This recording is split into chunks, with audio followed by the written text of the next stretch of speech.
liberty, and justice for all.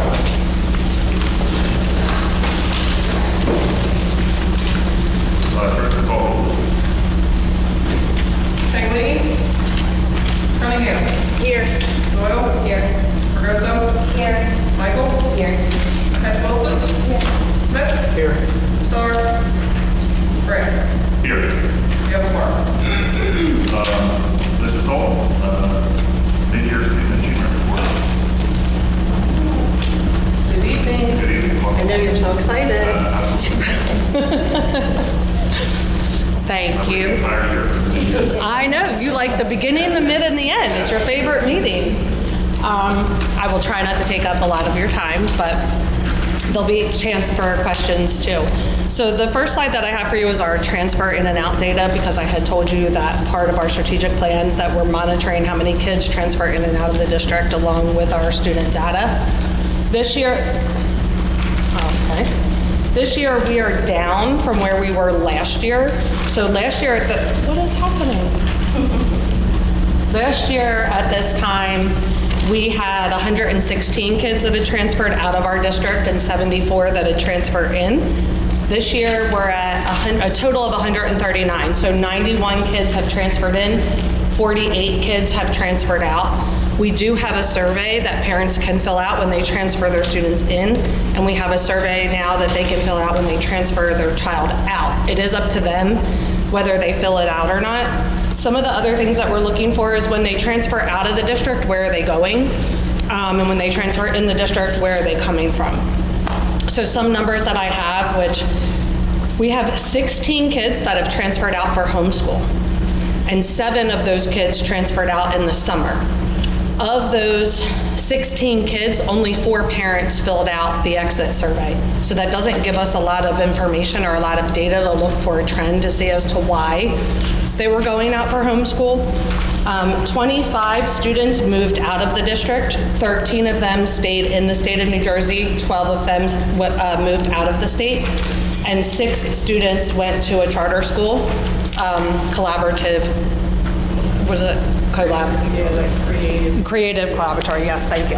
And 1 student went to a private school. From the kids that transferred in, I looked at the homeschool, and 4 kids have transferred back from homeschool, but I can't tell you that they're 4 kids that transferred out, because 3 of them transferred in September, and 1 just transferred in January. We're going to take a look at Dibble's data first. These are the mid-year results, K through 6. Because of the way Linkit does things, the kindergarten is all the way down here to the right. I know it's out of order, but without cutting and pasting it to move it back. So kindergarten is all the way over to the right. At the left, we'll start with first grade. I highlighted 4th grade because they are at 57% of our students being on or above grade level according to Dibbles. When you look at grades K through 2, or K and 1, we're about 45% of the students being proficient. And looking from grades 2 through 6, we hover at about the 50% range, which is higher than normal for us, which is a good thing. This is historical data. So when you're looking at each grade level, so the first chart is kindergarten and first grade. This is our current first graders and how they performed last year in kindergarten at this time during the mid-year. So you can see last year in kindergarten, 53% of them were intensive, and now we're at 28% of them being intensive. As I always say, we're looking for the green bars to get bigger and the red bars to get smaller. The second one, The second chart here is your current second graders. This is how they performed mid-year in first grade and mid-year in kindergarten. And we have 3rd grade, 2nd grade, 1st grade, 4th grade, 3rd grade, 2nd grade. So I only went back 3 years because of COVID. Because when I pulled the data from 2021, we didn't have a composite score for Dibbles. We only did certain subtests. So there's no composite score to compare it to. So that's why there's only 3 years worth of data there for the upper grade levels. I did highlight 4th grade because they consistently every year are improving and more kids are being proficient and less kids are at that intensive range. If you look at the current fifth graders, they've kind of bounced a little bit when you're looking at that red. And then our current sixth graders have kind of been flatlined since fourth grade with the fluency. Now, I will say once they hit fourth grade, there's only 3 subtests in the assessment itself. So they do oral reading fluency, words read correctly, oral reading fluency accuracy, and maze, which is comprehension. Our oral reading fluency accuracy is through the roof. There's only 1% of our current sixth graders are intensive when we look at oral reading fluency accuracy. Our maze has grown significantly. But the way the composite score is weighted, the weight relies heavier on the oral reading fluency, words read correctly, than the other parts of the DIBELS subtest. So we're not really seeing the gains in the composite scores when we're seeing the gains in their accuracy and their maze at those grade levels. Something I want to point out that was interesting that I was thinking about today was when I was reviewing the data, the current fourth graders, they're the group that was in kindergarten when the pandemic hit. So I found that interesting to be that they're growing like very, very steadily every year. They're increasing their growth. In our current third graders, they were in kindergarten when we did cohort schooling, the A day and B day. So our current third graders, when they came to kindergarten, they were coming to school 2 days a week. And our current second graders, so hopefully we'll start to see this level out, but COVID would have affected them in preschool. Here's our DIBELS reading growth from the beginning of the year to the middle of the year. So I highlighted kindergarten, first grade, and fourth grade because you can see the percentage jump of the students that are on grade level. So in kindergarten, we went up 12% from the beginning of the year to the middle of the year. For our intensive students, they decreased by 8%. Our letter naming fluency had the best results, and our phoneme segmentation fluency in kindergarten is still our area of weakness that we're focusing on. In first grade, we went up by 9% of the students that are on level, and our intensive percentage of students decreased by 12%. So we had the big increase in proficiency and that big decrease in the emergency level. Second grade, there's a 2% difference with the on-level kids, as well as a 7% increase or decrease in the intensive. We're looking at all of the subtests in kindergarten though. The intensive decreased in every single subtest in second grade. Sorry, I said kindergarten. For second grade, every subtest in the intensive decreased across the board. In fifth grade, we were relatively the same, and a slight increase on intensive and a slight decrease on level in sixth grade. And in fourth grade, they had that giant increase of 13% of students being on level. And as I stated before, in fifth and sixth grade, only 1% of the population is intensive on oral reading fluency accuracy, and with significant gains in the maze subtest. Going to iReady reading, this is looking at the fall to winter data, the fall to winter growth. So we always want to see the green increase and the red decrease. For my notes, I kind of highlighted here third grade, because you can really see how much of the green increased from the fall. But when you look at every grade level, the green increased and the red decreased, and that's exactly what we want to see. We want to see more of it, but those are the trends that we're looking at. From winter to winter, so this is the last 3 winters in a row, you can see that we've been pretty steady. When you look at the green, the mid or above level increased from 2 years ago, decreased from last year. When you look at the early on grade level, we're just 1% over where we were before. The yellow has been pretty steady, and the red is decreasing a little bit, and I always take a look at that to see where we are from year to year to year. This is by grade level, taking a look at the last 3 years where they performed in their winter testing. I highlighted grade 3 just because it stood out to me. All of the green in grade 3 stood out to me as being pretty consistent for all 3 years. Here we're comparing our district to New Jersey as well as the national norm. The national norms are based on 18-19 data, so pre-pandemic.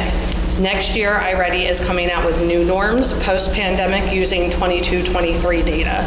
So we'll see how things change once we take a look at that. But you can see here that we're pretty on par with the state and the national norms, and pointing out that we definitely have less kids in the dark red. So we're at 5% of students being 3 or more grade levels below, where the state is at 13 and the national norm is at 12%.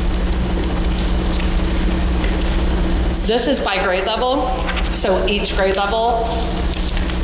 Our district is the column on the right, in the middle is New Jersey, and on the left is the national norm. I highlighted kindergarten and 5th grade.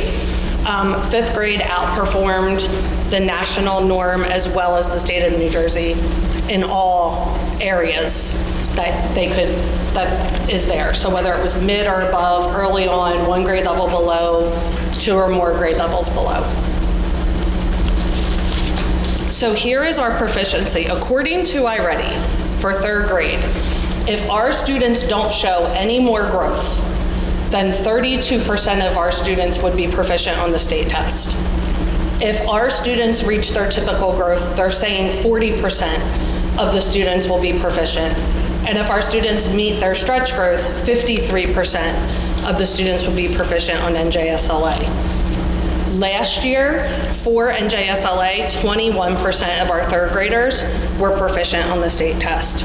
The projected proficiency for 3rd grade last year was relatively similar. It was 33%, 42%, and 53%, which we did fall short of. But looking at what that percentages are, again, this year, they're relatively the same. In 4th grade, if our students don't do any more growth, 37% of them would be proficient on NJSLA. Typical growth is 46, stretch growth is 52%. For NJSLA last year in 4th grade, 43% of our students were proficient on the state test, which was a little bit below the projected proficiency. The projected proficiency last year was 45%, 53% or 59%, depending on their growth in iReady. In 5th grade, our projected proficiency is 48, 57, or 66. Last year, we were 44% of our students were proficient, which was right in between the projected proficiency for no growth and typical growth. The projected proficiency last year was 41%, 51%, and 62%. In 6th grade, our projected proficiency is 42, 47, and 58.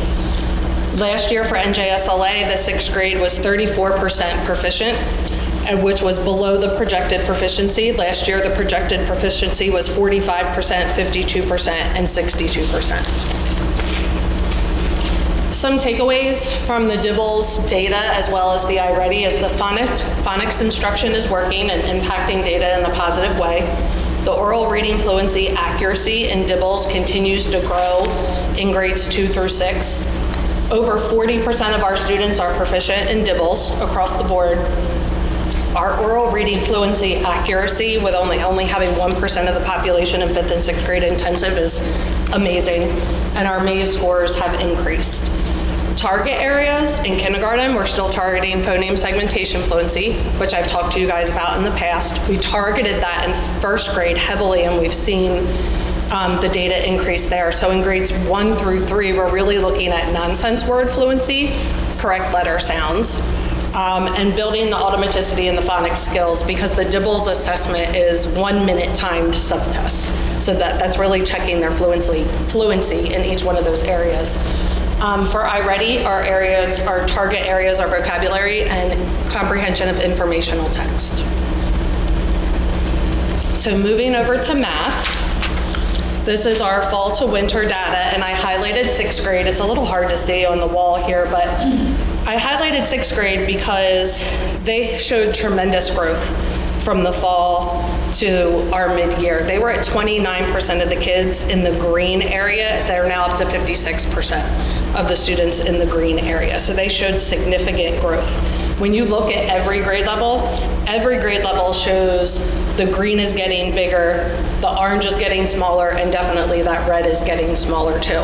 You're not going to see red until third grade, because students can't be 3 grade levels and below until they're in third grade. So when you're starting to look at it and you're like, okay, you know, in kindergarten we only have green and orange because they can only be 1 grade level below. So you're not going to see that until third grade, that darker red area, to show the 3 or more grade levels below. For math from winter to winter, we're pretty similar to where we were last year at this time, and we are better than where we were 2 years ago. Here's from winter to winter by grade level, and again, I highlighted sixth grade over here because you can see the amount of growth that this group of students has made from fourth grade to fifth grade to sixth grade. It's just been steady on with all of them.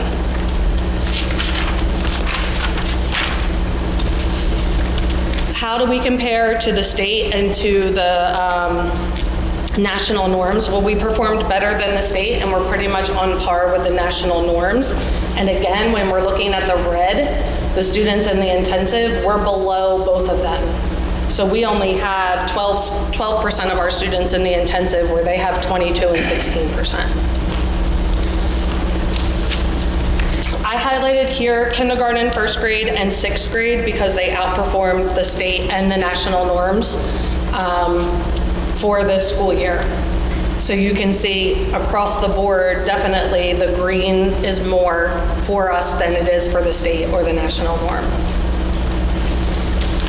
And our projected proficiency for third grade, if we have no more growth, it's only at 21%.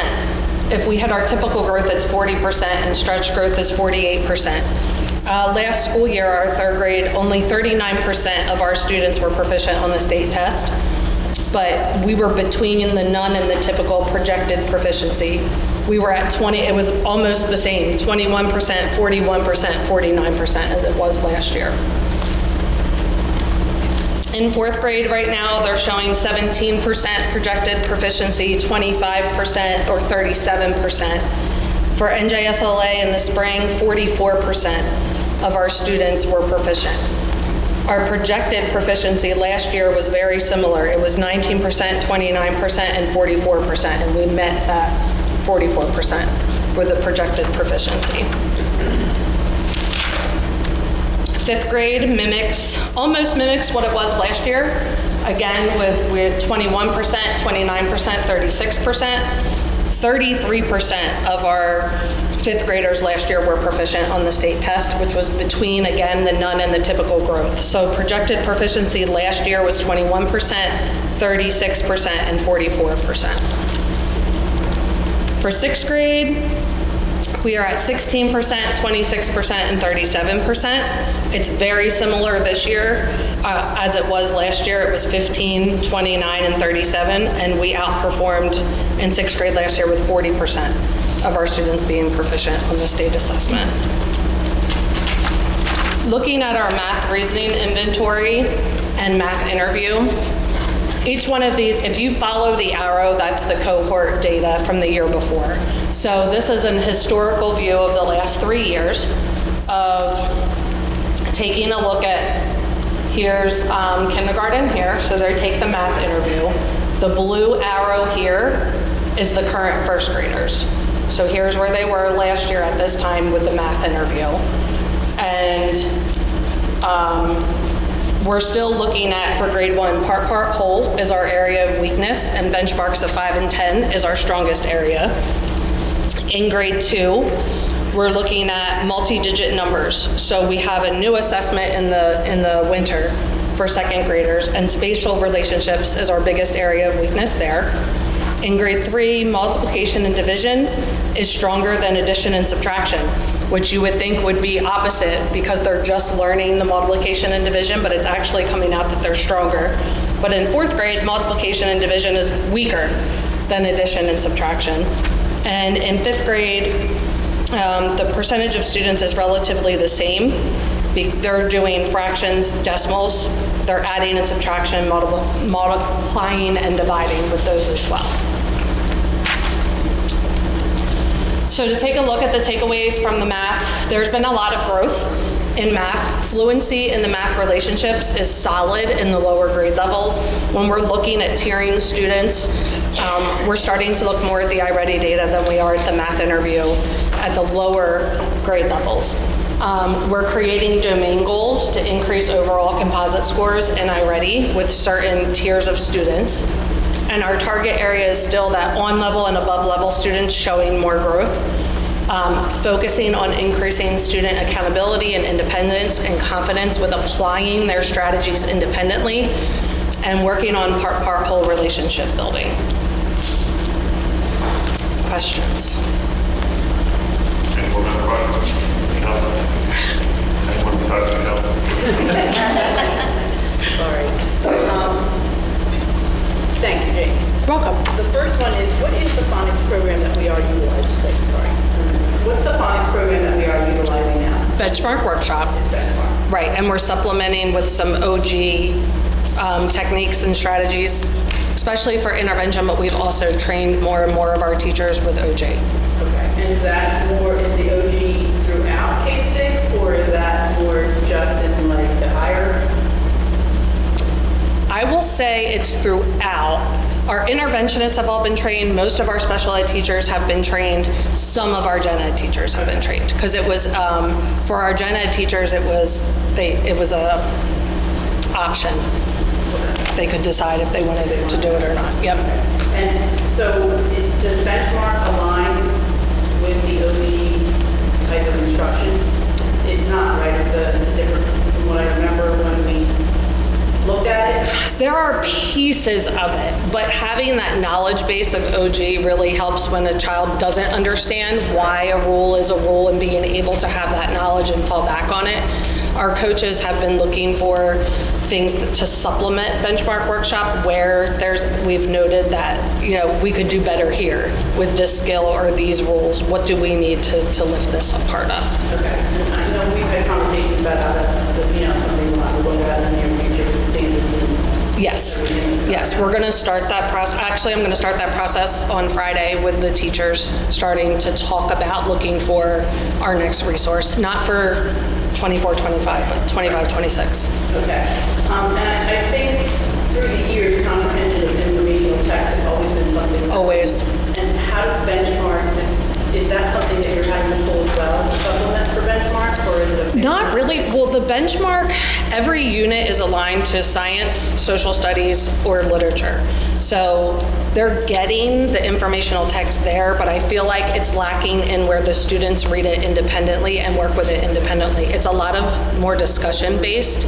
So we've put in more response to reading type questions and increasing that more. But we haven't really had to supplement. It's more what they're doing with the text. Right. Does that make sense? Right. And I'm assuming that that's the way that the program is presenting it. It is, yes. And that's where they were like, this is great, but they're never responding to reading and writing. So then we put that in the curriculum. In 5th and 6th grade, they don't use benchmark workshop. They're using more novels and short passages, but also, Ted, what's it called? Scholastic? Scope. They're using that to bring in. But they're really, because we've been having these conversations, is really trying to make sure we're balancing out that literature and that nonfiction. Right. Yeah. Right. Yep. And do you happen to know, you might not know this offhand, how many districts in New Jersey utilize iReady? Oh my gosh, we were just looking it up because It's okay. I was just curious because I don't know.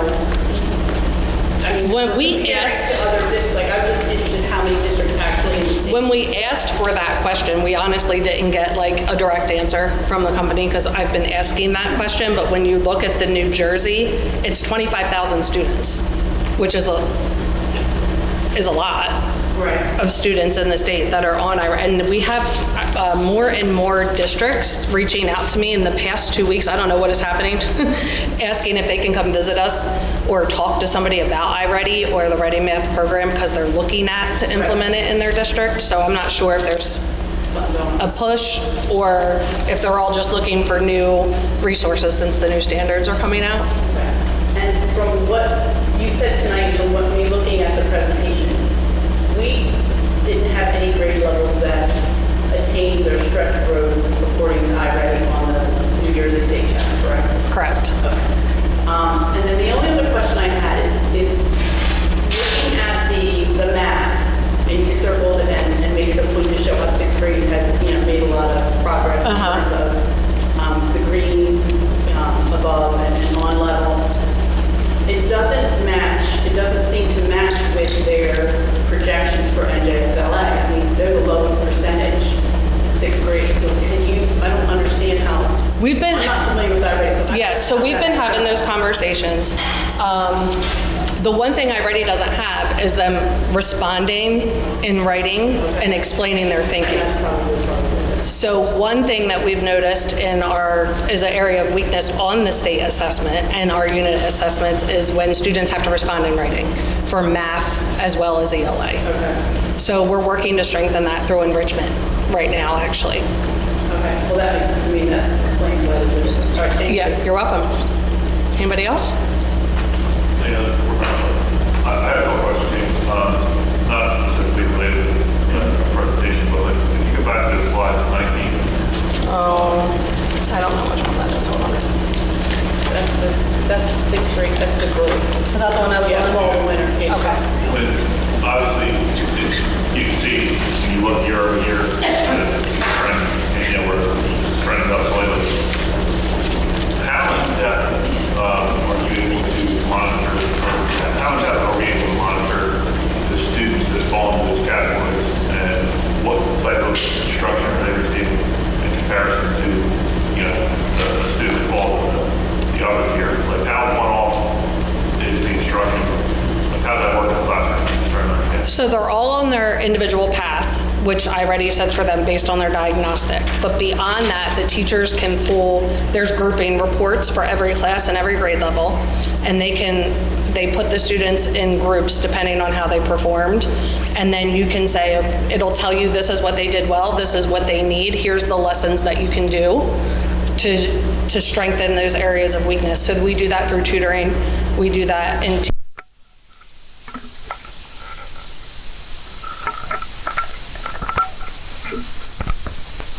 based off of the standards as well.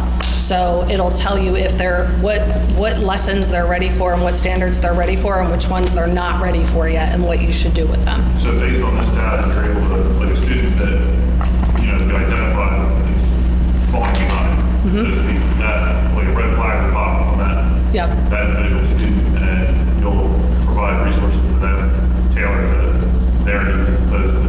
Right.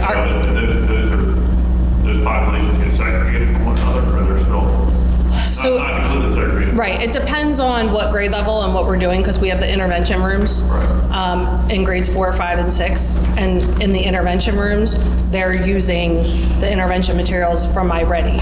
In tutoring, before school and after school tutoring, I give all of the teachers, here's the student, here's the grade, here's the tier they're in, and here's the group in iReady that they're in. So then they can pull what they're going to be working on them for tutoring from iReady. And likewise, the students that are overachieving do the same. They can, the teachers have the option to pull that, because even if they're in group 5, which is the highest group you can be in, it tells you this is what they can do, here's next steps for them. So they could pull that as a resource for their small group. It's a choice, because when you look at our curriculum, they have choices in how they want to handle what they do at the small group table. Yeah. The other question I had, you might think it's one question, but I know you do a lot of, professional development and a lot of seminars. Does anybody ever, I know we look at the data compared to the rest of our country, but do you ever see comparisons of how our students are comparing to students in other countries? I have not. Right. I don't know how I would do that. Well, I don't know either, and I'm like, is there ever any discussion I mean, I feel like there's studies that United States as a whole compared to other countries, but like our student population compared to other countries. Right. So that's not really a topic of discussion? Not really, to be honest with you. I mean, we kind of talk about it, but our hands are tied with. Well, I was wondering, like, if if there's someone in your industry that looks at trends in other parts of the world, as far as, what they're. Oh, I'm sure there is. I'm looking at you, Mr. Wallen, with all the journals and stuff that we get. Like, and I know Michelle does a lot of reading and, yeah. Okay, that's fine. That's it? All right. Thank you. Thank you.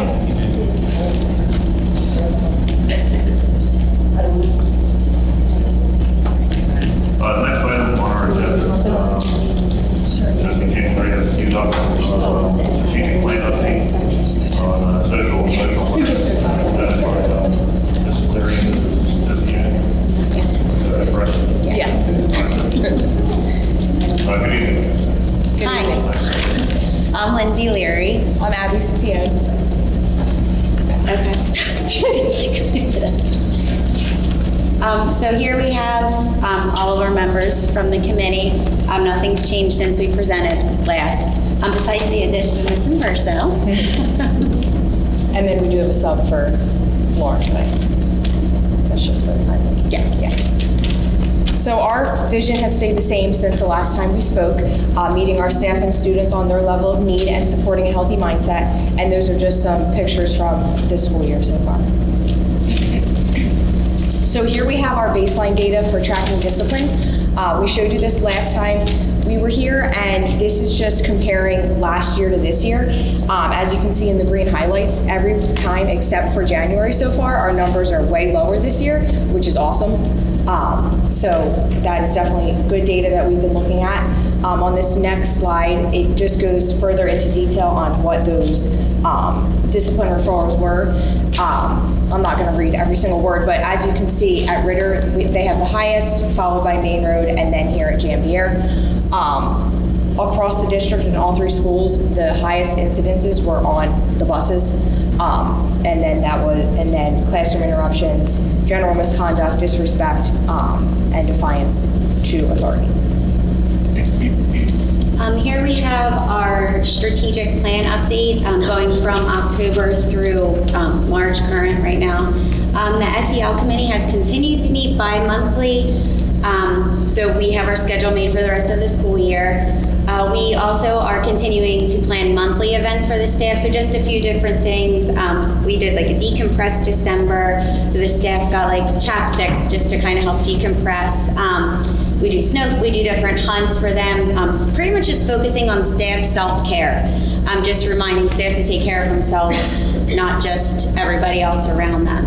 And we seem to get good feedback from it. The SEL committee has also planned professional development for staff. At January PD, we had behaviors with Denovi, which was presented to Ritter and Jambier. And then at Main Road, we had the CCC, which did trauma-informed classroom presentation. We also have a subcommittee that chose the curriculum Character Strong, and that's going to be implemented for the 2024-25 school year. And then the link is on the presentation. I can't think of the word. This is detail.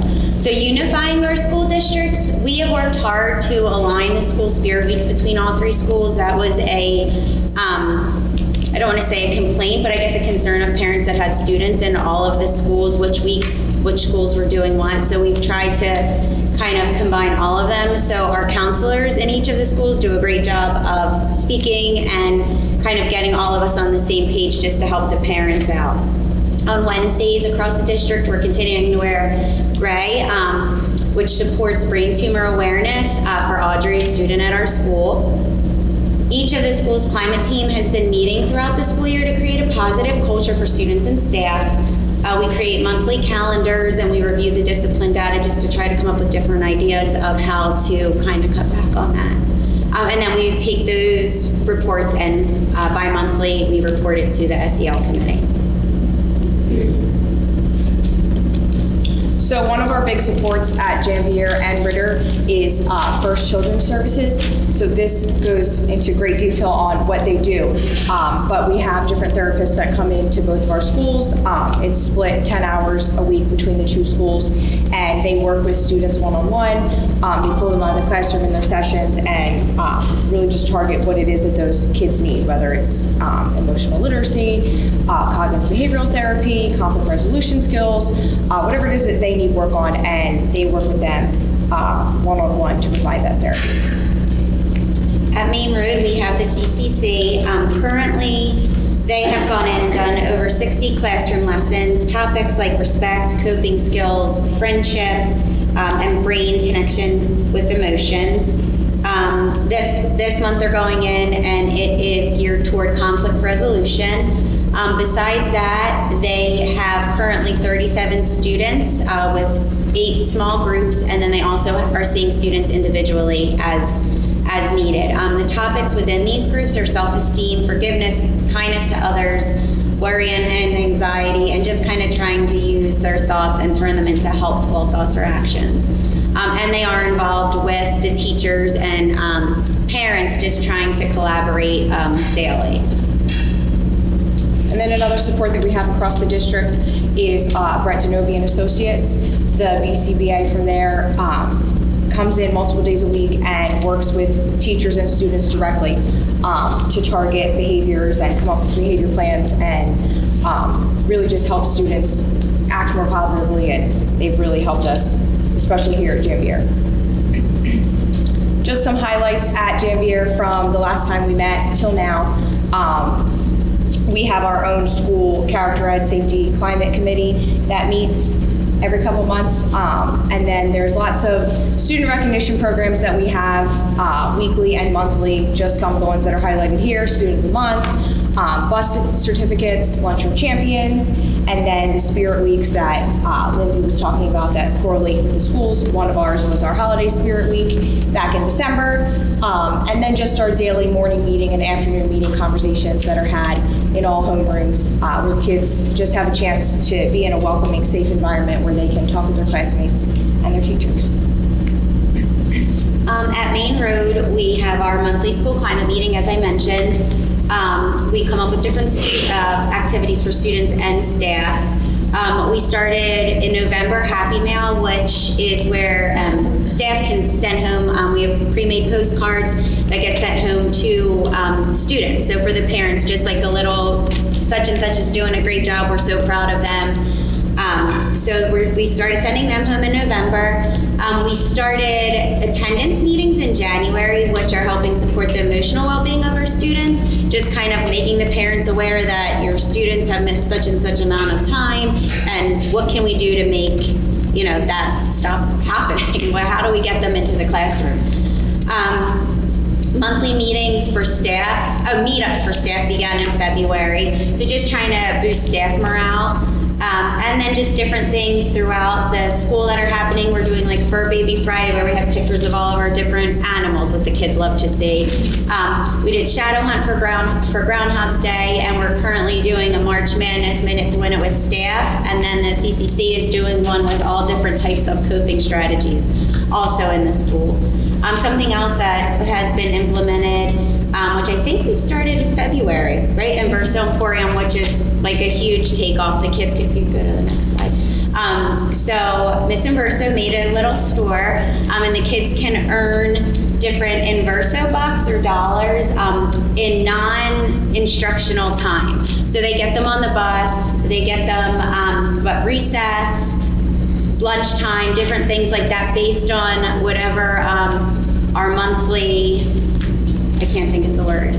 Character trait? Character trait, thank you. Our monthly character trait is. And then once a week, they're able to go and shop during lunchtime from the cart. So since actually we've implemented this, we've seen our bus discipline referrals go down. So we're seeing the correlation of that, how it is having a positive effect on student behavior. So similar to Janvier and Main Road, these are just some updates on what's been going on at Ritter as far as SEL. They have had different Spirit Weeks, like they've had their first Friday, they had Turkey Trot, No Name Calling Week. They have some monthly staff and student morale boosting activities like bingo, candygrams, and they've also been doing monthly staff get-togethers, like us, Student of the Month, and just different activities to just promote positive behavior. They're making the most of weather with outside lunches. So just bringing the kids together and making ways to make learning fun. So the next steps for our SEL committee, we will continue to plan district-wide events to support both staff and students. As I stated before, we have purchased the Character Strong resource, and in July 2024, we will get a video just getting started resources that will be used in September for our opening PD days. Just continuing to keep communication open between our district level SEL committee and the school level climate teams. Continue to provide professional development to staff, just updating the webpage. We are applying for the CCC supports next year for Janvier. So we do have them in Main Road next year, but we are hoping we can get them in Janvier also. Also applying for different grants to incorporate further positive behavior supports. And we are beginning to investigate the feasibility of having mentoring programs in place across all 3 buildings. And that's it. That's all for our update. Do you have any questions? Great, thank you. Any more members? I just have a comment. Clearly, what you guys are doing is doing great things. The discipline numbers are significantly down. And I think this is a great committee, and I look forward to see what other improvements you guys have. Thank you.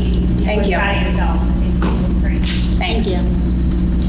I'm piggybacking off that, the way that things are going, everything that's going on. I'm curious as to why the district is purchasing a program or did purchase a program then, if what we're doing now is working. And that's probably not a question. We didn't purchase it. Okay. It's in the plan Okay. to be purchased. Because we haven't seen a link or anything to it yet, so we'll get to see that prior to approval. Purchase, yeah, Okay. that decision has been made. Okay. Yeah. That could call all 3 schools back to them. Yeah, so it looks like that's some really good results. Thank you for all the hard work and team. Thank you. With some different programs, and noticed that one of them, or I think with them, seems more benefit than others. You attribute that disciplinary reduction to a particular program, or is it? Well, I mean, like I mentioned when I said the Inverso Emporium has made a big difference. I mean, the students really are working, they're thinking, they want to get the money, they love, like just, my classroom's right by the lunchroom. So every time I walk by and that cart's out, those kids are so excited and they're like shopping. And I mean, there's other benefits too. You know, they're earning it. There's the math. There's, if I save, I could do X, Y, you know, so it's, that I think has had a big effect on their behavior. And we've seen the numbers with bus disciplines, which is where our biggest problems were. I'm not sure with Janvier, I can only speak for Main Road. But we're I think as a whole, a committee, we've really talked about and we're trying to focus on not just the students that, like, how do we make them make better choices, but what about the students that are always making the good choices? And how do we really, like, let them know that they're not being looked over? Which is important, and we talk about that also, because there are so many students that are constantly doing the right thing. So this is another way to just kind of, you know, let them know that we see them. Yeah, that Verso Forum is really, I don't know. I can't, that was her, I can't take the credit for I that. don't know if it predates you guys. There used to be an old program around that was called COVID coupons. It's still around. It's still popular. Maybe now that COVID coupons has some competition, they step up their game. You saw the cart, Mr. Kovic, I don't know. Competition's always good, and that is something. Thank you very much for that. Thank you. Thank you. Thank you.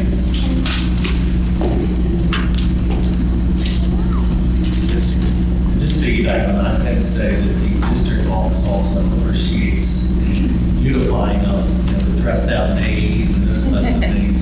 Ms. Birmingham loves John actually. Like some coffee for productivity layout on those days. We do appreciate that. Administration wrapped up. Okay. Yes, district-wide. Moving on, we have our first public comment portion for agenda item gentlemen. Make a motion to open the public to a second. All in favor? Anyone from the public? Press the board. Seeing no one, I'll make a motion to close the first public portion to a second. All in favor? School board president report. I don't have anything specific to report this evening.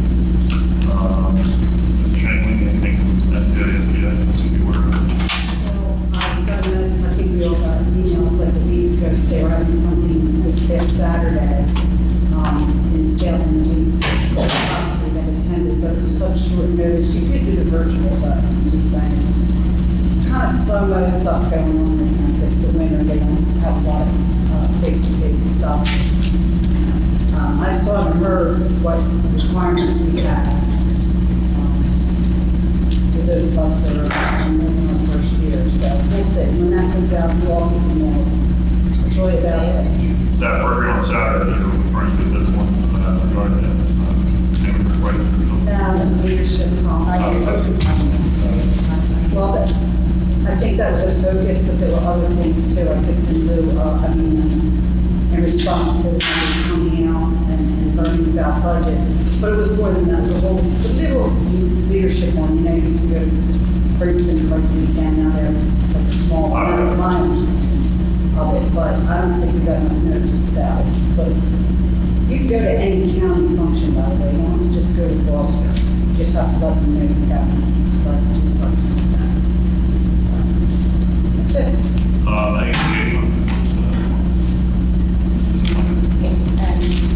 It's my last first Friday. This past, it was actually 15. Wasn't really the first Friday, but it was the first Friday event. And got a chance to spend time with the students and the teachers. And the hallways were so impressive with the displays of the children's work on the walls and the enthusiasm that is just very exciting. I love it. I'm sorry to do more for this year. Any other board members?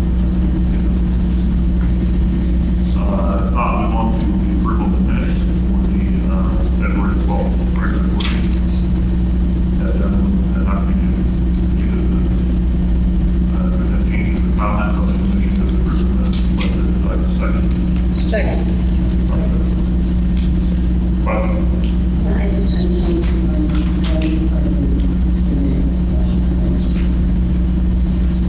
check that.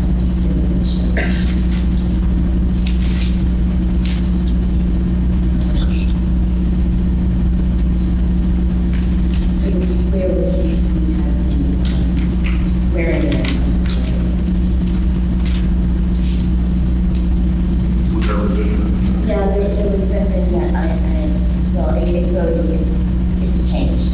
It's duly appointed, I'm going to be a comment on that, and it's changed.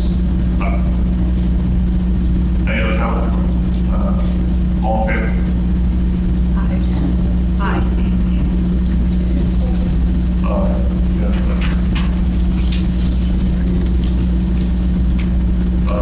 Oh yeah, you want your, so you're taking, the minutes for more president.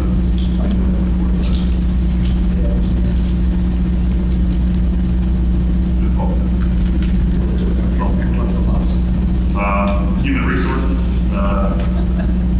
we, have our human resource agenda that we reviewed in our work session. No changes. One of the conversations we had after the work session was regarding the school calendar. In response to that conversation, I did email Mrs. Clayback regarding our position on the calendar and our feelings. And she responded back and did a letter come out this evening. In the event that she wanted to address the board. I didn't know if you wanted to address the board. Mrs. Clayback at this time. Welcome to do so. Just so the board's where I share the details, not the details of the email, but essentially invite you to come address the board as well. Yes. Making amendments, if there was anything the board could do in order to accommodate any requests from calendar, I mean, obviously, we have that conversation. Okay, well, I'll read what I wanted to say. Okay, when I was told that the Board of Ed and the community were very concerned about an issue, I naturally assumed that the teachers and staff were going to be asked to work with the Board of Ed to come up with ideas to attract and retain new teachers and staff members. I have to admit that I was surprised to learn that the important issue, was the syncing of Delsey and Franklin's calendars. I'm the president of TFEA, and I take my responsibilities that come with my job very seriously. My job is to address the concerns of my members and to be sure that none of my members' rights have been violated and that our contract, that both the board and TFEA members worked so hard and so long to create and ratify is not violated. When I was asked to change the start date of the next school year to August, I felt it was necessary to consult my members since the contract states that our starting date is September 1st. I told Mr. Walton that I would inform my members about this request, and since our contract would need to be changed, my members should make the decision by voting. Well over the majority voted to continue to follow our contract and start the school year for September 1st. Some vacation plans were already made and other responsibilities were in place for the last week of August. I was told that the Board of Ed was very disappointed in the leadership of TFEA. Now keep in mind that the membership, or the members, it was a member decision, and it should have been. I am my members' representative, not their dictator.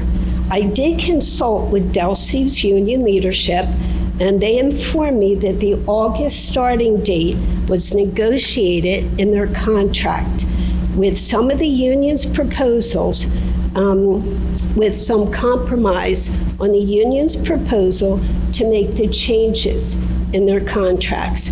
So I would advise the future Board of Ed negotiating team to add a starting date in August as part of their contract proposal. Okay, any questions? Yeah. So, I guess that's an added question of negotiation. Well, this was the voice of my members. All right. No discussion. Doesn't seem to be.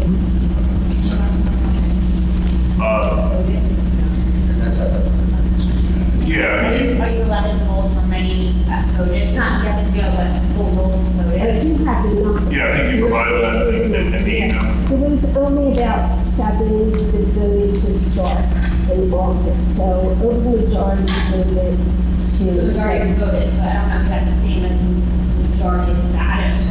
There were about, I think it was like 40, 50. Let's just say around somewhere 16 participants. Although they all had the opportunity to. Yeah, before you step down, I just want you to know that I don't know that we were ever disappointed in the leadership. It's not what it came. We were just disappointed that we weren't able to sing the county. It's not any specific person. If you got that impression from this board, that Okay, I appreciate it. incorrect, yeah.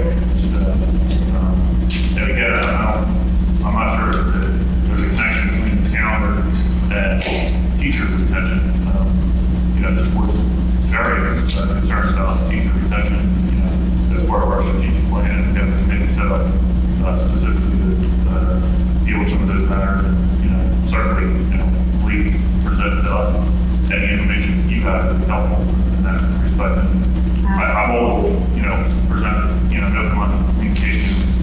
I believe that it has, everything that we have, every morning, welcome to communicate that to me and relate to the board. Yeah, because that does worry us as teachers, and I've been in the district 28 years. And in the last few years, I've never seen such behavior. And I know it's in every district, but I went through the township of Franklin by, as being a district teachers we want to come to. And it concerns all of us as mentors that we're using this in there. Right. But if I could even send out a form to ask for suggestions, and I'll send it over to you. Yeah, and regarding any issue, I don't think it's necessary to be handled in some future negotiations round. I mean, if there's an issue that we have, or you have, I was under the impression that, we can address it anytime. So, I mean, is that your impression or? No, the only thing I worry about is contractual issues. Right. But other than that, issues for retention of teachers, attraction to, and anything else, feel free to email me, any board member, and I'll bring it to the membership without problem. Okay, thank you. Okay, thank you. Any other comments? Mr. Brink.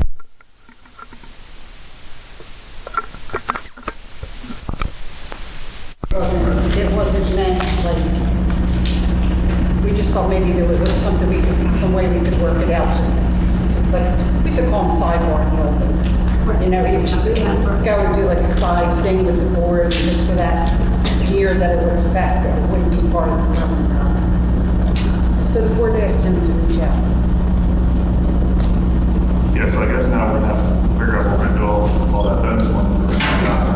Yeah. Yeah, when they read the change down, Nice try.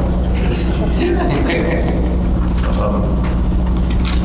there's a comments, questions on human resource budget.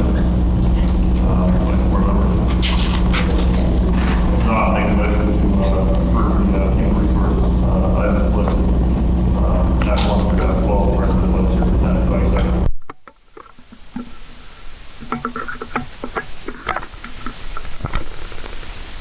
Yes. Doyle? Yes. Rosso? Yes. Michael? Yes. Beth Wilson? Yes.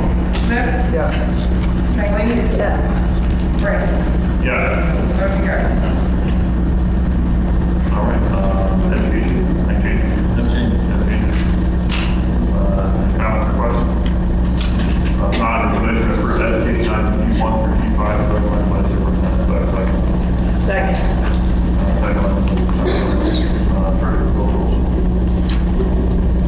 Kathleen? Yes. Cunningham? Yes. Doyle? Yes. Rosso? Yes. Michael? Yes. Beth Wilson?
those numbers are based on preliminary estimates by the department. Yes. What is it? Which boiler did we replace? Clearly not one of these. Right? No, the other one, This might be one. Sorry, asking very quickly earlier. In light of the fact that there was an in-depth discussion about the attendance budget, that work session, I'd like to approve the operations items. I'll make a motion to approve operations items. Item 1 through item 22 is listed. I'd like to separate the budget out so clear that. So I'll make a motion to approve. No one objects to that. I'll make a motion to approve operations items 5, 1 through item 22 is already been do with that. I have a second. Are there any questions or comments? Trustee Bowe. Michael? Yes. Ed Wilson? Smith? Yes. Star? Jerry? Shangley? Yes. Cunningham? Yes. Doyle? Yes. Gerzo? Yes, but the goes to about line item. No. And Bray? Yes. Motion carried. So one of those items is still paying completion, so the bus drivers will be happy with that. What is the anticipated time frame on that? It was about 8 to 10 weeks for the tank and about 8 weeks for the other equipment that's necessary. So we should be able to get it done by the summer and or during the summer. Typically, starting next fall, they'll run correct. So back to the budget, I know that Stephanie asked, sorry, that additional money, mentioning it when you asked to put on a record that we might be on the budget. Not that is sort of what I'm set up here, but well, I'll make a motion to approve the tentative budget as listed for 24-25. Do I have a second on that? Before we vote, I just wanted to, again, reiterate my comments that I made at the work session meeting. The tentative budget has a, I believe, roughly 4.45%. Is that correct? 4.35. 4.35% tax increase included, in addition to some reductions over operating costs in certain areas. If I could just ask you to clarify, that's not 4.35 per taxpayer, that's just 4.35% from the full tax levy from 23-24 to 24-25. Sure, 4.35% increase on our tax levy from the prior year's budget. So now your tax bill from that, signing on the tax bill going up by 4.35%. Obviously, I expressed my concern with the budget as it was drafted at a work session, not so much as to the tax increase, which would normally be what my opposition was. But in looking at some of the revenues that we're relying on in district, I believe that some of those revenues may not be the most reliable moving forward, as we've seen some of the reductions just this year. So it was my position that we should look at additional operational reductions in order to anticipate the possibility that some of those recurring revenues won't be there in the coming years. So although, I'm obviously all opposed to having to raise taxes, with the additional cuts included, I would have been more comfortable with that tax increase. However, without including this additional cuts in the operating budget, I unfortunately can't support the budget as it presented. That's a good job. Is there anybody else who wants to comment on the budget before we vote on it? Just want to make sure we realize this is approving it to be sent to the county office. have the opportunity, after they review it, to make any adjustments that are really needed, right? Am I right? That's correct, yeah. Yeah. And the budget hearing will be on the 29th, so I guess we would do it and have an opportunity to revise that at our work session. Be ready to talk. Right. Was there any other comments or questions on the budget? You call roll on that motion, please. Doyle? Yes. Regozzo? Yes. Michael? Yes. Ms. Wilson? Yes. Smith? Yes. Sawyer? Yes. Kathleen? Yes. Cunningham? Yeah. Brand? Yeah. Motion carries. All right, next item on our agenda, is under old business. Yeah, we're seeing the item here, work over here, plan the calendar for your review. Is there any, I know we talked about the feasibility study, regionalization, consolidation, as a work session, that was a comment that was discussing something further, public, might remember that correctly? Yeah, okay. So, Michelle, do you want to take that forward? Okay, so we met, the regionalization committee met on February 28th with all of the other districts and their representatives. And a lot was discussed that we discussed previously, the previous month.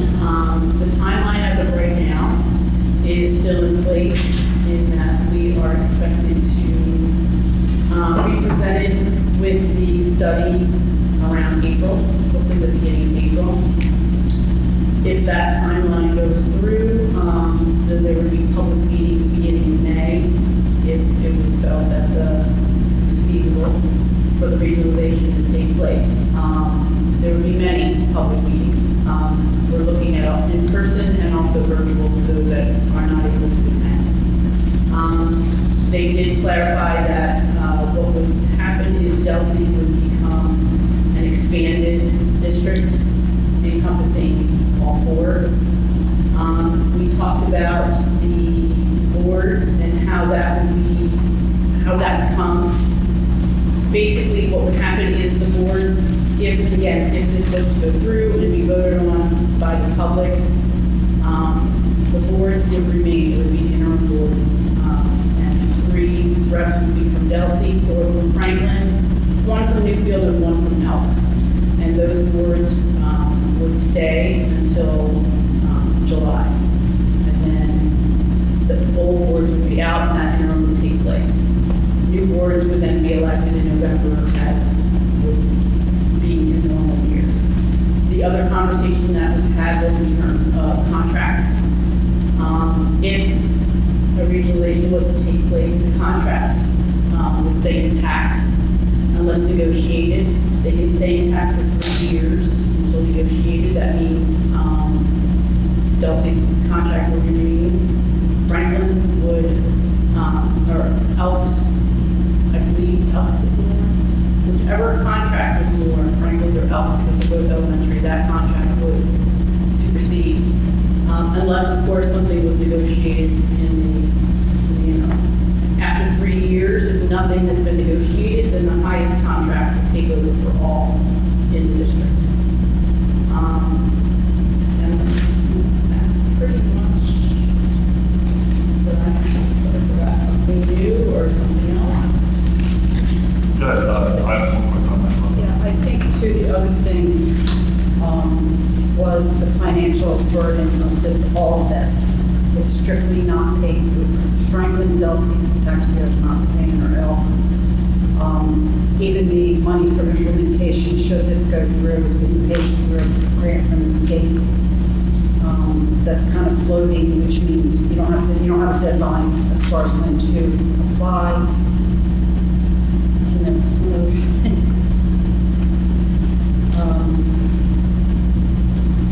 Okay, I'm sorry. I guess there's not. I know it was the next meeting, but do we mention that it has to go for a vote election? Oh, yeah. I think That's all paid for as well. Yeah, It's not in. Right. That's the meetings with the public, right? I can just clarify from what you said. Michelle, that the public meetings, so we would be presented as the board, not with us, we would be presented as the board in roughly April, and then May would technically be the vote by the board to then send it to the public via referendum votes or a special election vote in September. That's the timeline as it stands now. Right, there would be public meetings in April and May. Yeah, so public meetings then after we vote for it and go to the public that occur, then there will be multiple meetings with all constituent districts held at once, virtual, live, in person, so that all districts, all constituents, all residents are hearing the same information. You can ask different questions, hear the same answer, so and so forth. And, yes.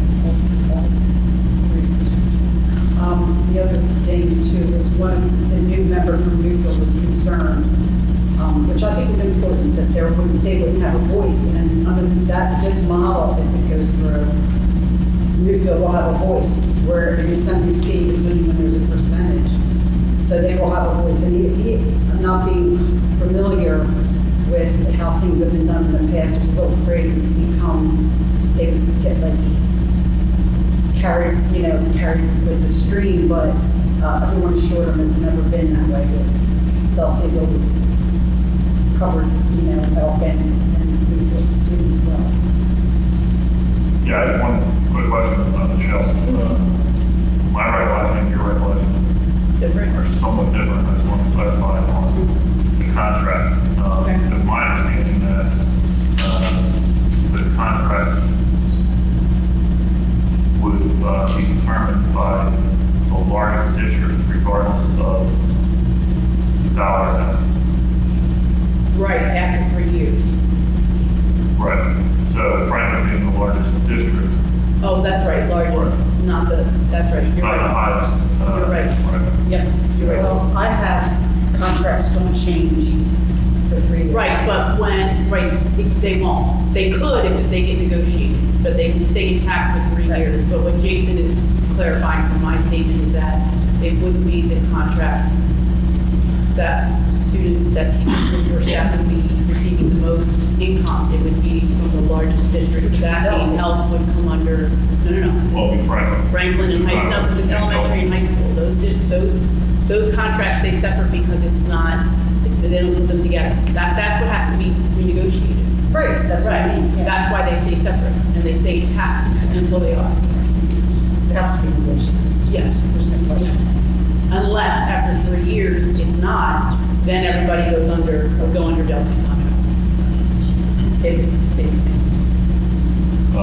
And the other thing was the logistics of how it all can play out.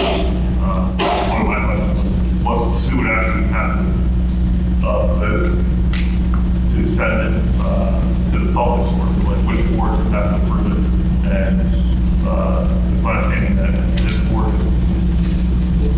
Delta board, and Newfield board would have to decide to send it to the voter. However, Delta would not, or is not part of that equation, as far as they voted to send it to the I'll tell public. you, Jason, I'm Their regional. confused on that, because I think I've gotten a couple different pictures. What are your thoughts on it? Does Dulce have a vote on whether it goes to the community or not? I think their answer to us was technically no, because Delsey is Franklin. That's what I thought. Yeah. So they really do have a vote, because So it's Franklin and Delsey are the same, It's 3 districts, not Yeah. Dulce plus the rest. Right. that's, So Delta can't, if this board decided not to send it to the voters, or if the Ella board decided not to send it to the voters, Delta could not then decide to send it to the voters in Franklin and Ella. Right?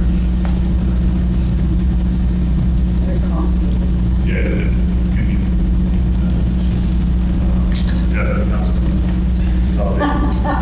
Just like that. Actually, it's community voting for us, not district. Right. And the gentleman, Mr. Magnar, made a good point. I was asking, he responded to a theoretical question that I had. He said, at the end of the day, if everyone's on the board, it's not going to work anyway. So it's really a good point. If one district doesn't want to do it, then the whole thing, I want to work with us. So, so like, he made it sound like it's all or nothing. Well, specifically told me that if Newfield says no, they're not voting, or if their voters say no, that we can proceed and they would stay in the Senate, see if I can have a meeting. Yeah. Well, yeah, that would be a completely different thing, is that right? I mean, What would that be different? well, everything would change, and just all the calculations they're doing based on the free districts. Oh, I don't know about that. Right. I was assuming that everything. Yeah, he did say that they would have to go back. They have to read it, Revamp, but it could be done. Right. Yeah. Where I guess it's your option. Any other comments?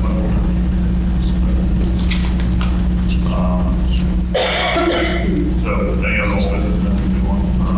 The only other old business I have is, I know we talked about, and it was sent in our weekly update, was policy 5756. It was abolished in Monroe this week as well. So, definitely take a look at it, so we can talk about it next. The federal business type work was 24th to get a release of feedback, and actually the 17th.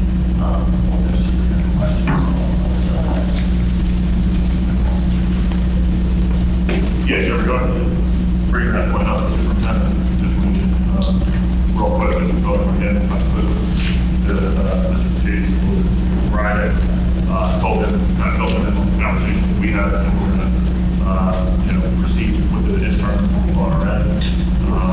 Not our end, but, basically on our end, with the input of, outside sources, rely on him, to help with the contract negotiation and things like that. And also, have some resources in the community that help us out, all the ASA association, getting out there. Also, Mr. Borelli from Delta Board, I learned actually works for that ASA. We have a benefit there that, I guess, going obviously want to help us out. So we have the ASA. You saw what that means that they did provide as well. So we can do that. Do we do the job description, or is that where we can do that? No. Just put it in the Speaking of that, when did you say Kelsey to the point there? Tomorrow, I think it's that individual, recommendation. Anything else? Got nothing to be business. Anyone have any business? Make the motion, we have to do the public. Do I have a second? Second. All in favor? Opposed?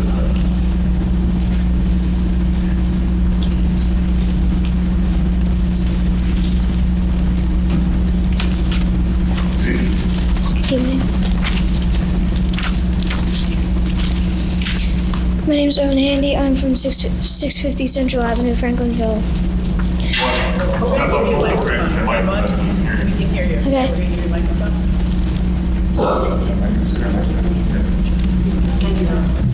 Check 1, 2, 1, 2. Sound like you're on the plate meeting.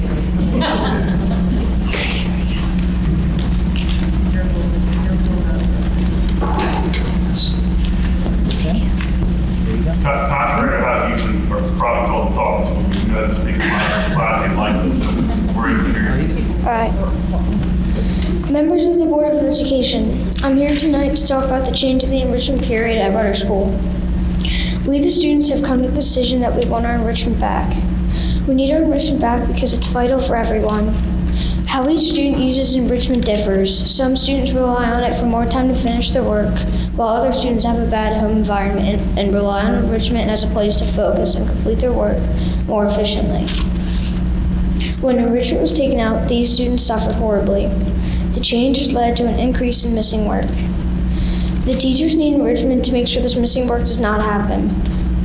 When enrichment was taken from them, the teachers lose this time they need to help the students make up work. This is hurting the grades and growth of students, which is bad news for everybody. There are also some students who get confused about topics and don't have any extra time to work on them with the teacher. This is hurting that student because now they won't get the help that they need. We need our enrichment back so we can do all of these things and more. Here's a list of the reasons why we need our enrichment back. Students need enrichment back to make things up for teachers. Students need enrichment back to have extra learning time with their teachers. Students need enrichment to study things that they struggle with. Students need enrichment to take readers and tests to get better grades. Students need their enrichment time to catch up on work that they missed when they were out. Students need enrichment to work on projects together for class. Students need enrichment to do other classes during enrichment, examples, band, project create, speech, etc. Students need enrichment time to work on their iReady. Students need enrichment to work on excelling grades. Students need enrichment to conference with their teachers on the grades and what they can do to improve on. Because of this new enrichment program, the students would be unable to do the volleyball tournament until after state testing. This new enrichment program has made it so we cannot do little contests like door decorating or other class activities that are meant to promote creativity and teamwork. In closing, as you can see, the new enrichment program is not as beneficial as the older program. Students in this test prep period are not learning anything. Teaching to do well in a test does not help students learn or grow, and the majority of the students, parents, and faculty do not agree with this enrichment change. We, as the student body, are urging the school board to persuade Mr. Peters to turn the policy back. In one day, I was able to collect 179 signatures in support of this petition. Thank you for your time. Thank you.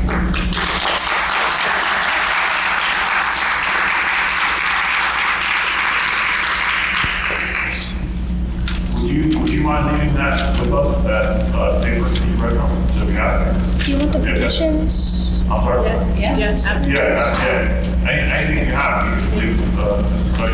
You have to say the name again. Yeah, can you provide your name again? Oh, we need. Thank you. Thank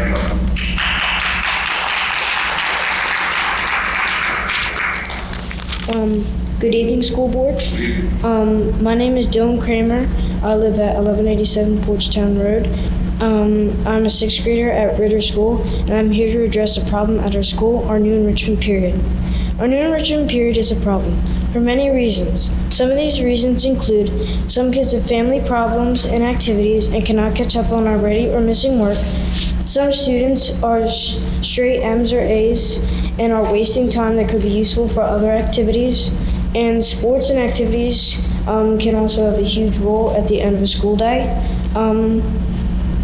Our school had, for the first day, this had been introduced positive for the new experience. However, once experienced it became a wave of moans and groans of complaints down the hall when the bell rang. Some students had stood up for change, but nothing happened or was planned for change.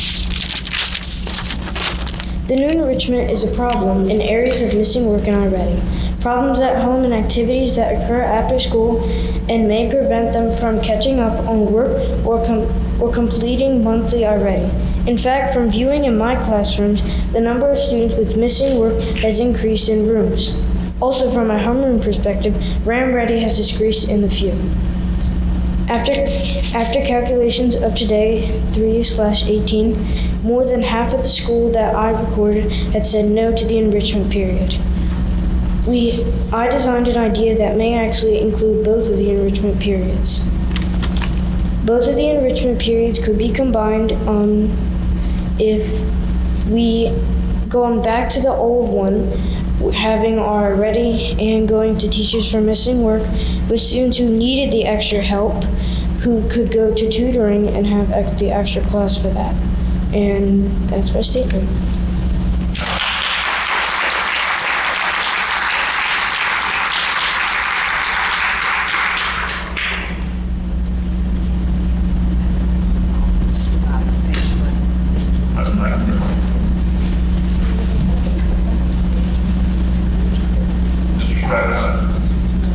Brent, thank you. This is the toughest act to follow I've ever had. Okay? All right. So, okay, although you're a tough Perhaps you may want to hire this. I might, yeah, I should, okay? They did good work. First of all, before I get to the statement that I was about to make, in regards to the unification district, et cetera, I've been here 33 years. This is the fourth time this has been addressed. And every time it's addressed, it's the same thing. In the long run, it costs more money. In the long run, it looks good on paper, but it just doesn't seem to work. So just throwing that out there. The other thing I'd like to do is thank Mrs. Clayback, our TFA president, for asking the membership what they would want in regards to the calendar and the starting point. So I want to speak tonight on behalf of the children in our district because they are the most important people in our district. Mrs. Dolden did another phenomenal job in presenting data, okay? But I really think Mrs. Dolden's job is a lot more than analyzing data and doing data. I think it's really helping with all the staff changes we had and all the new teachers we have in the district, okay? And I think she's got a lot more important things to do than look at data. Maybe she disagrees with me, but I personally think that there's a lot more things going on than what the data looks like. As most of you know, I've been teaching for 35 years and here for 33 years. I understand that the state of New Jersey, as well as the federal government, assesses or grades schools based on testing data. While that is a fact we need to live with, we need to live with a more important fact. Our children are not points of data on the graph. Children have a lot more to deal with today than they have had in the past. Many are being raised by single parents. Some are homeless. In fact, one of the students in my homeroom class has just experienced a major issue of homelessness. And others are dealing with social media that is literally destroying them at all angles. Our sixth graders were in second grade 4 years ago when the greatest injustice ever that could happen to them occurred to them. We closed the schools and locked them in their homes. Some are still dealing with the effects of this. I think that the state and the politicians have forgotten that fact. Our children are precious gifts. They come from different backgrounds and they should be treated as such. We shouldn't be focused on test results. We should be focused on building their power as human beings. For most teachers, the most important goal is to get to know students and who they are. Most teachers want to learn where the students come from, what makes them happy, and how they are feeling. This is the real data that matters. Those of you on the board who have children or grandchildren, I'm sure you want to see you want us teachers to see them as people, not rankings. Children are a gift from God. They are not data. One more point. Teachers have for years received a bad rap from the public. We hear that because of test scores, we have too much time off. We work a short day. And of course, the biggest insult of all, those who can do and those who can't teach.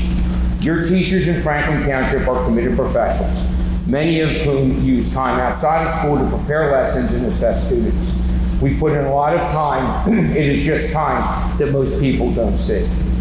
Teachers have also become accustomed to a group of students in a grade level or subject matter.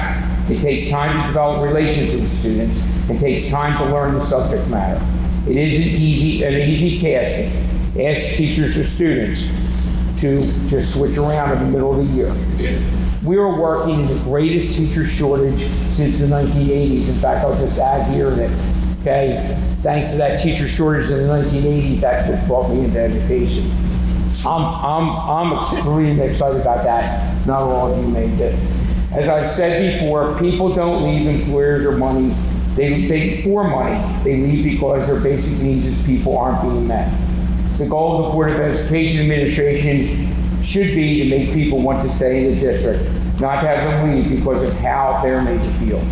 Teaching is an art and a practice, just like medicine and law. We are professionals, we know our profession, continue to learn and grow. Most importantly, we care about the people we most see, our students. If we want good schools, we have to have knowledgeable practitioners who can use their knowledge and talents to guide children into becoming the best people they can be. In closing, I just want to say that, yes, the data may be important, but what's more important is our children. Thank you.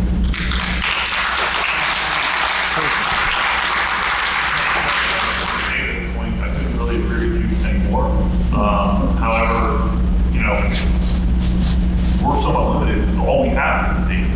So what ideas do you have for this board or any board to overcome the fact that all we have to look at is data. Like, we would, I think, I can speak for everybody, we would love to be able to incorporate those other things into our decision making. However, we don't have access to that. So how do we reconcile that? What do we do? So Jason, that's a great question. And I think one thing that all boards need to do is go back to what we were here for, what we are all here for to begin with. And that is, again, we can't change the law of good. I mean, if we all went out and voted, we could change the law. But I think that I don't know what the School Boards Association is in regards to all this data. I don't know if they're in agreement with the state in looking at making data most important or making kids more important. I think from the standpoint of the school board, I think the School Boards Association and the State School Board of Education, that they're the ones who need to shift the change in making that data so important. Jason, you asked a question earlier from Mrs. Golden. I think you asked Mrs. Golden about the how we compare to other countries or whatever. The problem is that is not an apples-to-apples comparison, because in other countries in the world, those test results are so skewed because they only test a small segment of their students.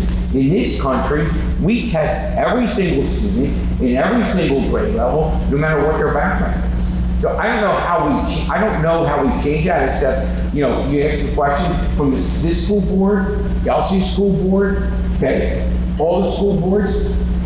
Let's, talk to Trent and see what we can do to change in Trent. I mean, I don't know what else we do. I think the teachers have to work with that. I think we all have to work together, parents, grandparents, teachers, and school boards, to say to the state and the government officials, our kids are our kids. They're more important than data. Yeah, absolutely. I mean, kids are not data and vice versa. They're human beings just like we are. So, again, data can't articulate how a student necessarily doing other than how they're doing on the test. And we know that there's probably some very intelligent people that are fantastic, So the data, obviously it's only as good as what you put into it, but unfortunately that's all we have at this point. So, No, I understand that. But I understand that, but I think that again, and I've said this before.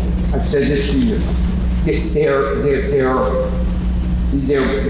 The people are what's important, because you just said it yourself. I've taught children in this district who are extremely capable, straight A students in 6th grade. Okay, and unfortunately, things happened to them when they got into middle school or high school, and they changed, and I buried some of those students because they OD'd, okay? Along the same lines, I've had students that I taught that, as Bob Dylan said, I was so much older than, I'm younger than that now. In my older days, I used to sit there and tell students who didn't do the work, you're going to be a failure for life, okay? And they didn't turn out to be failures for life, okay? So again, I've learned, like other teachers have learned, that these people are important. Again, I know all that we have to do is go on as a data. I know that, you as a board look at the data, that the curriculum office works hard to bring in programs to make that data work. I just think that we need to remember who we're doing. And I think the children that spoke, made that point very well. So just from a historical perspective, you've been here around the industry for quite some time. More than half my life. Right. How much more data driven are things now than were 30 years ago? Like, so 30 years ago, we didn't hear data. No. The CAT test results came in. We put the CAT test results into a spreadsheet. Okay, we saw if there's 1 point growth here or 1 point growth there or whatever, and that was all we did. Okay, and that was the extent of it. Okay, and that data, okay, that was the extent. That was how school boards 30 years ago evaluated their performance as opposed to now. Like, I'm just trying to wonder how else we do this. I think you know what, Jason, that's a good question. I don't really know how they evaluated. I think they just looked at what was happening in the schools, what was happening in the district. Mr. Kovic, you've been teaching, even in education almost as long as I have, okay? I mean, what was it? I don't think that we were overly concerned with it. I mean, you know, I think if we went into detail, there was a societal shift in terms of perception and education, and that would demand a much larger conversation than we can offer here. that makes sense. So, but in other words, we're not really any better off now than possibly. No, we're not. No, we're not. In fact, we're in many ways we're worse.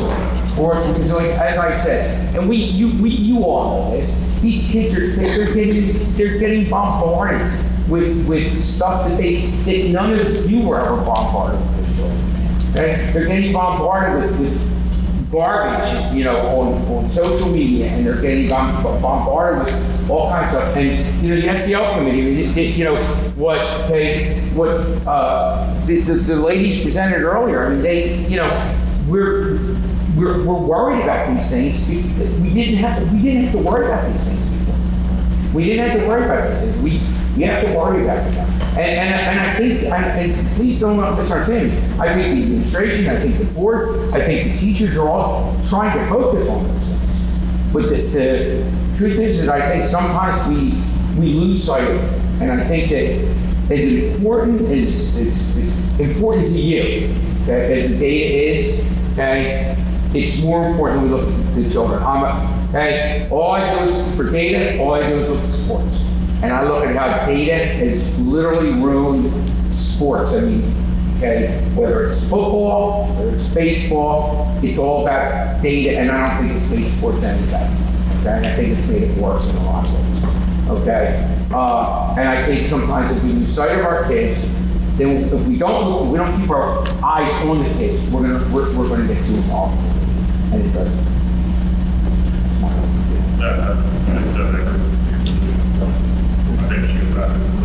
I think we should do. I would love to. It would be a lot better. Thank you.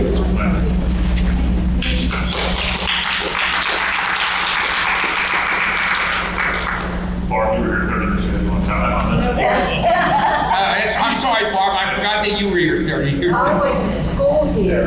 I went to school at Ritter School, just saying. You see how things work out? That's excellent. So you go back to And I was told I'll never amount to anything. So here I sit on the school board. No, I can't believe you said that, Barb. She's one of your I had deja vu up there for a minute. Mrs. Starr's over, Mrs. Shanklini's here. Okay, okay. All we need is Mr. Christian back, and we can have another conversation that we had a few years ago. Everything's old as new. Everyone else. Yeah, you did reference things, and Mrs. Starr, Mr. Shanklini, you know, that was there any other public comments? I motion to close the public comment. All in favor? So regarding some of the comments you talked about, anyway, I apologize if I'm taking it on the side of what's going on with the emergency period. Is there something you want to Yeah, sure. And actually, Jamie touched upon it during her presentation, that there's just really targeted instruction going on for learning in Richmond time, but Jamie, you want to expand on that? Yeah, so in grades 3 through 6 have started, second grade's going to start in April. But essentially, they're doing 2 days of language arts, 2 days of math. We chose the areas of weakness across the board from the district according to our district assessments as well as the state assessment and where we're weakened. And they are targeting their instruction based on those areas of weakness. So for example, at ELA, it's research simulation tasks, literary analysis tasks, and narrative writing. It's basically what I talked to you about responding and writing, responding to reading and writing. So it's teaching them how they're scored using the rubrics, what that rubric is, what are these tasks, how to approach them, and responding to those. And then they're scoring them together. Looking at the rubrics, scoring them together, doing peer assessment, bringing that back. In math, we're targeting modeling and reasoning, and it's the same type. It's the responding to the math questions in writing, because that is an area we use across the board. So we are taking the time and enrichment to do that. So it's just result of the, when we went through negotiations, we added additional instructional time. A lot of conversations around that. Is that what this result of that is? Well, this was where we were moving towards with it. Now the extra 100 minutes that came in the contract is not something that we can say that they're doing. All this falls within the instructional minutes that are allotted in the contract. So these two young gentlemen that were here previously in their enrichment, it seems like they have a lot more flexibility to do different things now. It's more targeted, and they're required to do certain things, certain days, certain enrichment periods, and that's across all students. There's no flexibility depending on who the student is or. Not right now, no. Right. Will that change after state testing or anything? It's up until March 4th. So they're doing it from, May 4th. They started March 4th to May 3rd. And I'll go back to normal then again. So enrichment after May 3rd will be what it was previously. Yes. I don't know if that makes you feel any better. Yeah, you gotta understand. We're not all working yet. To add a little flavor, so the enrichment now, the way it was prior to my son was talking about, it's very different. What they're doing now is basically teaching to the testing, to the state testing. So what happens is, if you're a child that's in one of the identified accelerated classes, when you have this enrichment now, before you were with your fellow classmates, so you're with your classmates as you're set up. Now what they do is they put you in your homeroom. So basically you're just with everybody, and it's essentially test prep is what's happening at this point. This is specifically gearing the kids up to excel on the New Jersey state test. That's what this is. That's why it's going to go away after the testing's over. But it's going to come back next year. And then it'll come back probably when testing comes back. I'm sorry? I said, do you disagree with that characterization of what it is? We are doing it 8 weeks prior to the state test. Right. But in my opinion, if it was test prep, we would be giving them passages and timing them and grading it and giving it to them. This is a more in-depth. We're using these rubrics and instructions. Right. They're now mandated by the curriculum that the teachers have to use the rubrics from the state in their instructions. So now we're teaching the kids how to use the rubrics and what is expected of them. Teaching, responding and writing to reading and responding and writing to math is a skill that they're going to need across the board, whether it's on the state test or not on the state test. It's in the standards. Thank you. Very important question. What was the previous amount of time for enrichment? And I apologize, I've just come back from board and I don't have anybody in Ritter anymore. Or, what do you mean the previous? So they have 30 minutes, 35 minutes a day. It was 35 a day. Before the change. It's still the same amount. It's still the same amount of time. But it's a different format. It's structured. Before it was unstructured, not unstructured, but it was more of it was like collective time. And that was every day. That's every day, those 35 minutes? Yeah. So 2 days of ELA, 2 days of math, and they get unstructured one day? Mm-hmm. So they still have 1 day a week of 35 minutes unstructured? Yes. And moving into the following year, you anticipate that to be a whole year then, or that's just going to be a temporary thing? Right. Moving into next school year, you anticipate that to be the way the structure is throughout the entire year, or this is only again? For majority of like it, an there'll be something Right. as far as structure. And we've gotten feedback from different groups of teachers of what they would like to see and what they think it should look like, when it should start, and how it's going to look like. Okay, so you're going to evaluate any other comments? The daughter, new business, just make an announcement, we have our April 24th work session, budget, review again, and then the regular budget, public budget hearing will be on April 29th.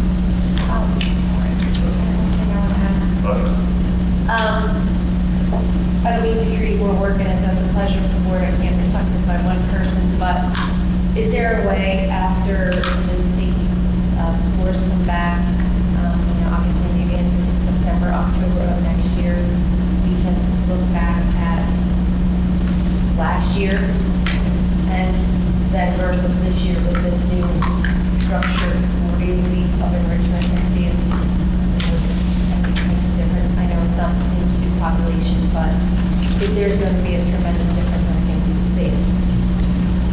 and I think there could be a lot of feedback from teaching staff as well, that you know, not just, again, go about data, not just data.